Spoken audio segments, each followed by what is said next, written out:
안녕하세요. 크립토노마드입니다. 암호화폐 시장의 대장인 비트코인의 흐름도 좋고 알트코인의 대장인 이더리움도 의미 있는 반등세를 보여주고 있습니다. 모처럼 주 메이저급 코인들도 꿈틀거리는 모습을 확인하면서 이래저래 기대감을 키우고 있는 것 같습니다. 비트코인은 장중 43,000달러를 일시 돌파한 뒤에 지속적으로 돌파 시도를 이어가고 있습니다. 코인데스크는 하루 전만 해도 45,000달러 랠리 가능성에 대해서 언급했는데 전망치 자체가 조금 높아졌습니다. 분위기 잘 타면 46,000달러에서 50,000달러 저항 구간까지도 바라볼 수 있을지도 모르겠습니다. 이번에 비트코인이 이렇게 활기를 띠는 데는 크게 서너 가지 정도 원인을 찾을 수 있을 것 같습니다. 딱 하나 꼽아서 얘 때문에 상승하는 것이다 이렇게 말하기 어려울 정도로 이런저런 호재들이 겹치면서 비트코인의 상승 모멘텀을 만들어준 모습입니다. 여기에 이더리움 업그레이드에 대한 기대감이 겹치면서 알트코인 시장의 상승세까지 더해지며 모처럼 시장의 훈훈한 분위기가 묻어나는 것 같습니다. 요즘 리플과 관련해서는 거의 하루도 빠짐없이 새로운 소식들, 특히나 의미 부여가 가능한 소식들이 연일 전해지고 있습니다. 이번에는 크로스체인 라우터 프로토콜로 불리는 멀티체인이 XRP 레저에 이더리움과 폴리곤 등 여러 암호화폐를 전송할 수 있게 만들었다라고 밝혀서 주목받고 있습니다. 크로스체인 라우터 프로토콜, 이런 표현 좀 어렵게 느껴지는데 쉽게 말하면 블록체인과 블록체인을 서로 연결해서 상호 운용성을 높이는 작업을 하는 멀티체인이라는 놈이 이번에 XRP 레저를 다른 블록체인들과 연결시키는 작업을 완성시켰다는 겁니다. 이게 단순히 바라봤을 때 상호 운용성이 강화됐다는 측면에서도 상당히 의미가 크지만 사실 이건 XRP 레저를 거대한 탈중앙화 거래소로서의 역할을 하게 만들려는 리플의 비전적인 계획의 관점에서 바라봤을 때 더 큰 의미 부여가 가능하지 않을까 생각됩니다. 이른바 유동성 허브가 올해 출시될 것으로 예정된 가운데 유동성 허브를 향한 의미 있는 한 걸음에 더 다가간 것에 해당하기 때문입니다. 어떤 내용인지 좀 더 자세히 짚어보도록 하겠습니다. 지난 겨울 내내 이어졌던 참 어려웠던 하락장이 이렇게 마무리가 되는 것이면 참 좋겠다 이런 생각이 많이 드는 것 같습니다. 일단은 시장 전반에 의미 있는 반등세가 곳곳에서 포착되고 있는 만큼 여러 소식들 잘 참고하셔서 시장 대응하시면 더 좋을 것 같습니다. 본격적인 시작에 앞서서 좋아요와 구독 또 알림 설정을 꼭 부탁드리겠습니다. 영상 제작에 아주 큰 도움 된다는 말씀 함께 드립니다. 그럼 시작하겠습니다. 먼저 비트코인 상황입니다. 비트코인은 장중 43,000달러를 일시 돌파한 뒤에 지속적으로 돌파 시도를 이어가고 있습니다. 45,000달러까지 곧장 내달리며 랠리를 벌이게 될지 아니면 조금 더 다지기의 시간을 갖게 될지 여러모로 주목도가 높은 상황입니다. 현재 비트코인 상황과 관련해서 코인데스크는 비트코인이 42,000달러 위에서 상승세를 확인하며 단기적 모멘텀이 강세를 보이고 있지만 46,000달러에서 50,000달러 사이에 저항이 자리하고 있다라고 진단했습니다. 코인데스크는 비트코인은 단기 모멘텀 신호가 개선되면서 40,000달러 이상에서 지지를 받고 있다. 현재 상황에서는 추가 후퇴는 제한된 것으로 보이고 이건 매수 세력이 46,000달러에서 50,000달러 사이의 저항 구간을 향해서 계속 나아갈 수 있다라는 것을 의미한다라고 분석했습니다. 그러면서 비트코인은 최근 24시간 동안 4% 상승했고 더 높은 가격대를 설정하려는 시도를 하고 있다. 4개월 동안의 하락세를 전환하기 위해서는 46,000달러 이상의 결정적인 돌파가 필요하다. 일반적으로 가격 랠리는 이전 하락폭의 50%를 되돌린 뒤에 멈출 때가 많은데 이건 2021년 9월 50,000달러 수준에서 발생한 것과 비슷하다. 일간 RSI는 여전히 강세를 유지하고 있어서 매수 활동이 다시 시작됐다는 것을 의미한다. 주간 차트에서 모멘텀 지표는 강한 가격 상승을 앞둔 8월 이후 처음으로 플러스로 전환되기 직전이다. 하지만 약세 가능성이 월간 차트에는 남아있기 때문에 상승폭은 제한될 수 있다라고 전망했습니다. 현재 비트코인이 반등세를 보이는 원인은 서너 가지 정도 관점에서 살펴볼 수 있을 것 같습니다. 먼저 미국 연준이 고강도 금리 인상 가능성을 시사했는데도 불구하고 금리 리스크에 대한 불확실성이 사라진 게 하나의 원인으로 지목되고 있습니다. 이와 관련해서 디지털 자산 관리 회사 아르카의 CIO 제프 도머는 투자자들은 나쁜 결과보다는 불확실성을 더 싫어한다. 이게 오늘날 시장의 상황이다라고 진단했습니다. 그러면서 마침내 폭풍이 지나간 것 같다. 시장은 미래지향적이다. 시작도 안 한 3년 긴축 사이클이 가격에 이미 반영됐다라고 설명했습니다. 특히 연준이 인플레이션을 잡겠다는데 초점을 맞추곤 있지만 경기 침체 우려도 커지는 만큼 의지대로 되기 어려울 거라는 전망도 나오고 있습니다.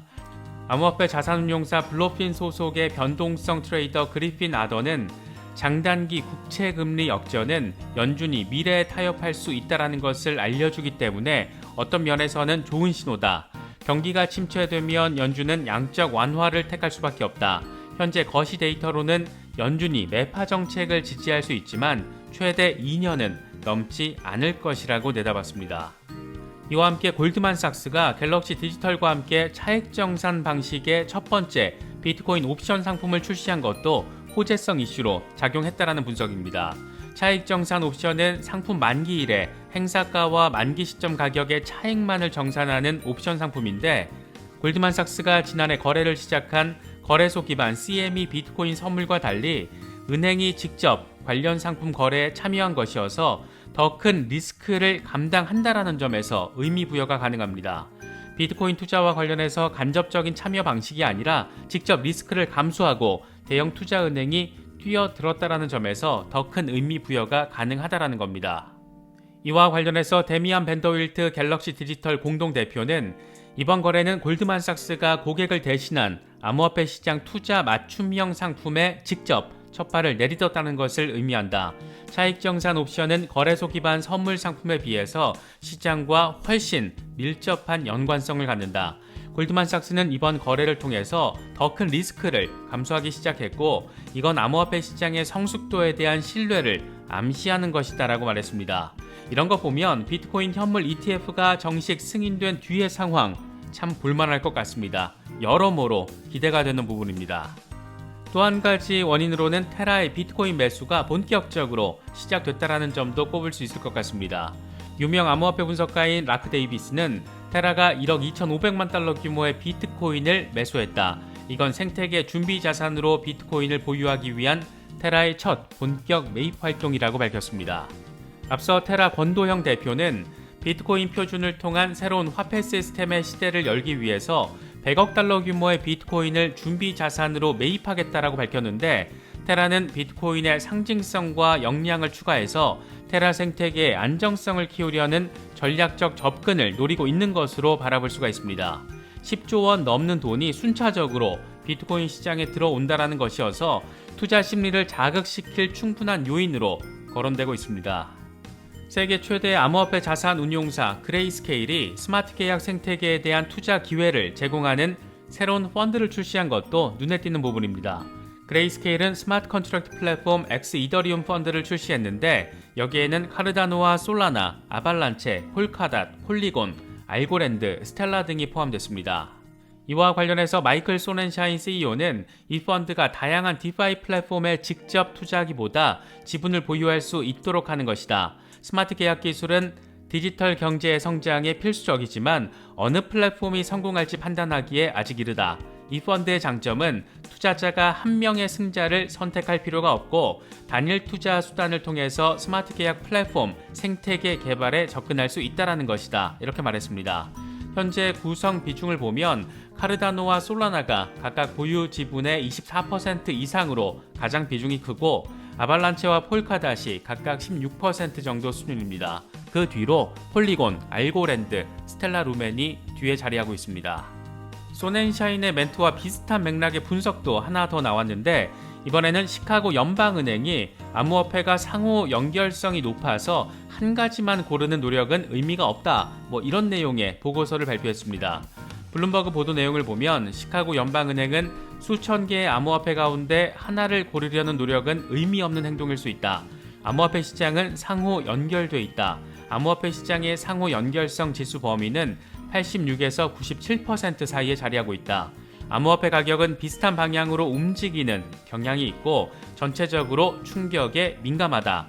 이에 따라서 리스크 관리가 매우 어렵지만 가격 변동 요인에는 단일 암호화폐의 특성도 분명히 포함되어 있다. 이렇게 진단을 했습니다. 이어서 리플 상황 짚어보겠습니다. 사실 리플은 단기적인 시세 흐름도 중요하지만 이것보다 더 의미가 클 수도 있는 호재성 소식이 전해졌습니다. 이번에는 크로스체인 라우터 프로토콜로 불리는 멀티체인이 XRP 레저에 이더리움과 폴리곤 등 여러 암호화폐를 전송할 수 있게 만들었다라고 밝혀서 주목받고 있습니다. 크로스체인 라우터 프로토콜, 뭔가 단어만 봐도 기술적으로 느껴져서 어렵기도 하고 확 와닿지가 않는데, 쉽게 말하면 블록체인과 블록체인을 서로 연결해서 상호 운용성을 높이는 작업을 하는 이 멀티체인이라는 녀석이 이번에 XRP 레저를 다른 블록체인들과 연결시키는 작업을 완성시켰다라는 겁니다. 최근 XRP 레저에서 USDC와 USDT가 교환될 수 있도록 활성화됐다라는 소식이 전해지면서 상당한 관심을 받았었는데, 이번에는 멀티체인이 발표한 내용도 같은 맥락적 차원에서 바라볼 수가 있습니다. 멀티체인은 지난 몇 달 동안 다양한 블록체인과 통합해서 멀티체인 생태계를 강화한다라는 목표를 향해서 나아왔다. 이번에 우리가 통합할 다음 블록체인이 수십만 디파이 사용자가 XRP 레저와 다른 블록체인 사이에 자산을 원활하게 전송할 수 있는 XRP 레저가 된 것이라고 밝힐 수 있어서 무척 기쁘다, 이렇게 밝혔습니다. 멀티체인 측은 이번에 XRP 레저와의 통합을 통해서 이더리움과 폴리곤, 아발란체, 팬텀, USDT, USDC 이런 자산이 XRP 레저로 바로 송금 가능해졌다라고 설명했습니다. 이어서 XRP 레저 고유의 다른 기능을 통해서 XRP 레저로 이전된 암호화폐 자산이 DEX의 기존 유동성에 접근해서 종합적인 주문 생성이 가능하다, 이렇게 덧붙였습니다. 일단 이번에 XRP 레저로 다른 암호화폐들이 들어와서 거래가 가능해지면서 상호 운용성이 급격히 커진 이 자체만으로도 꽤나 의미가 크다라고 할 수 있습니다. 하지만 리플이 올해 출시 예고한 유동성 허브의 관점에서 보면 이건 정말 진일보한 기술적인 엄청난 진보라고 해석할 여지가 분명하게 존재하는 것 같습니다. 유동성 허브는 리플사의 올해 최대 기대작 가운데 하나로 꼽히는데, 기업 고객들이 효과적으로 디지털 통화 거래를 할 수 있도록 하는 엔터프라이즈 비즈니스입니다. XRP뿐만 아니라 비트코인과 이더리움, 라이트코인, 이더리움 클래식, 비트코인 캐시 등의 매매와 스테이킹 등의 기능을 리플 레저 위에서 구현하겠다라는 게 핵심입니다. 단순히 리플이 XRP를 브리지 통화로 활용해서 국경 간 송금만 하는 게 아니라 이렇게 거래소의 기능을 구현하면서 플랫폼 확장을 이루겠다라는 의지를 아주 선명하게 내보인 것이기도 합니다. 다시 말해서 XRP 레저 기반의 DEX가 거래소 기능을 하면서 XRP와 다른 대표적 코인들의 거래를 할 수 있게끔 한 것은 유동성 허브 출시를 앞둔 초기 모델을 구현한 것으로도 바라볼 수가 있습니다. 유동성 허브가 온전히 구축되면 XRP 레저는 메이저 코인들에 대해서 기업들이 매매를 하고 스테이킹을 할 수 있는 기업 대상 거래소의 기능을 아주 분명하게 구축하게 되는 것으로도 바라볼 수가 있습니다. 리플이 국경 간 송금 그 이상의 가치와 비전을 가졌다라는 평을 받는 것은 이런 엄청난 배경이 깔려 있기 때문으로도 바라볼 수 있을 것 같습니다. 여러 가지 소식들이 전해지고 있습니다. 시장에 의미 있는 변화 조짐, 곳곳에서 여러 가지가 포착되고 있는 만큼 여러 소식들 잘 참고하시면서 시장 대응하시면 더 좋을 것 같습니다. 이번에 준비한 영상은 여기까지입니다. 영상이 도움이 되셨다면 좋아요와 구독 또 알림 설정 꼭 부탁드리겠습니다. 꼭 부탁드리겠습니다. 영상 제작에 아주 큰 도움 된다는 말씀 함께 드립니다. 언제나 성토하시기를 기원하겠습니다. 시청해주셔서 감사합니다. 지금까지 크립토 노마디였습니다.